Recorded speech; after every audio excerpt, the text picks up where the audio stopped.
বিসমিল্লাহির রহমানির রহিম।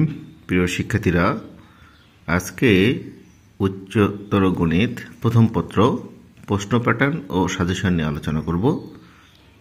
এইচএসসি পরীক্ষা 2024। তো আমি জানি যে তোমরা অনেকেই উচ্চতর গণিত নিয়ে বেশ চিন্তায় আসো।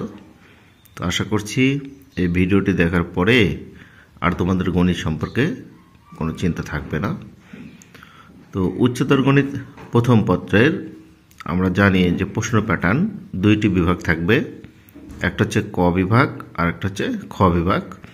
ক বিভাগের 4টি সেট থাকবে প্রশ্ন, এর মধ্যে অধ্যায় 1 ম্যাট্রিক্স ও নির্ণায়ক থেকে একটি, অধ্যায় 3 সরলরেখা থেকে একটি, অধ্যায় 4 বৃত্ত থেকে একটি, এবং সরলরেখা এবং বৃত্ত দুইটা মিলে থাকবে আরও এক সেট। অর্থাৎ মোট ক বিভাগ থেকে 4টি প্রশ্ন থাকবে।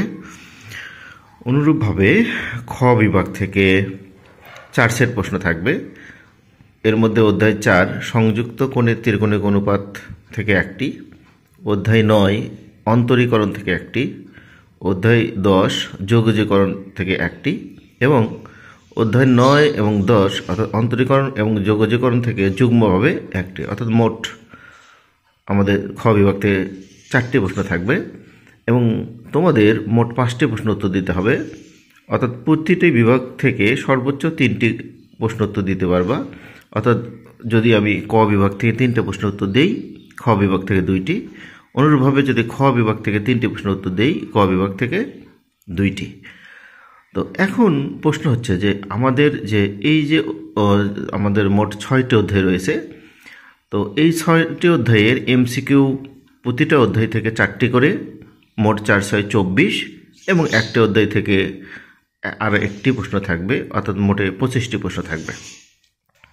তো এখন এই যে 2টি বিভাগ আছে, এই 2টি বিভাগের মধ্যে কয়টি অধ্যায় এবং কি কি অংশ পড়লে খুব সহজেই A+ পাওয়া যাবে তা নিয়ে কথা বলবো।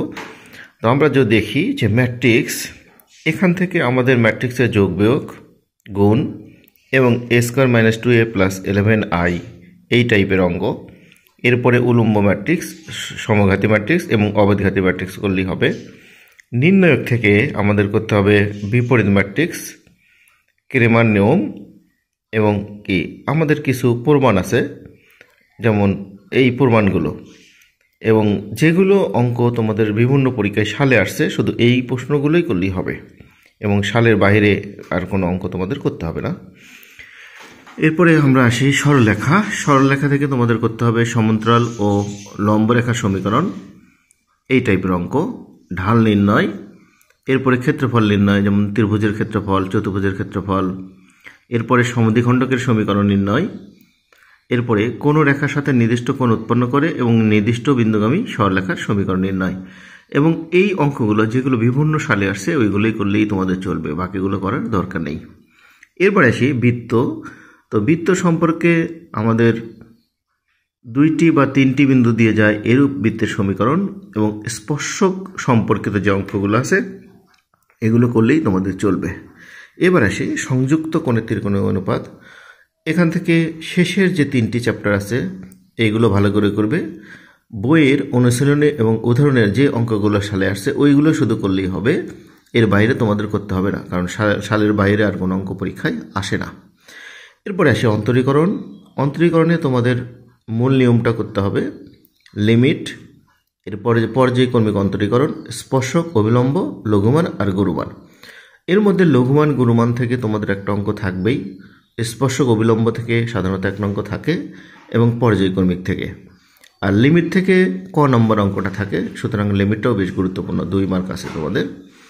এরপরে আসি যোগজীকরণ। যোগজীকরণে তোমাদের করতে হবে নির্দিষ্ট যোগজ এবং লিমিট দেওয়া যেগুলো অঙ্ক, যেমন a1 to 2, এরপরে 10² x, 6² x, এই লিমিট দেওয়া যে যোগজীকরণগুলো আছে এইগুলো করতে হবে। এবং যে লাস্ট চ্যাপ্টার ক্ষেত্রফল নির্ণয়, এটা করলেই ভালো করে চলবে। তো এখন আমরা আসি যে এই যে আমি এখান থেকে রচনামূলকের জন্য কোন কোন চ্যাপ্টার করব। তো তুমি যদি ম্যাট্রিক্স আর নির্ণয়কটা ভালো করে করো এবং সাথে যদি মনে হয় তোমার বৃত্ত করো, তাহলেই ক বিভাগ হয়ে যাবে। আর খ বিভাগ থেকে তোমার সংযুক্ত কোণের ত্রিকোণীয় অনুপাত করলে অন্তরীকরণ আর যোগজীকরণ, অথবা তুমি যদি মনে করো যে আমি ক বিভাগ থেকে একটু হালকা করে করব, অর্থাৎ ম্যাট্রিক্স নির্ণয়ক সাথে সরলরেখা, তাহলে এখান থেকে 3টি চ্যাপ্টার করলেই হবে।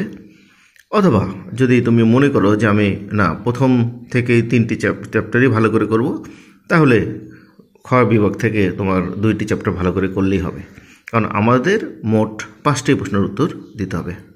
তো প্রিয় শিক্ষার্থীরা, আজকে এ পর্যন্তই। আল্লাহ হাফেজ।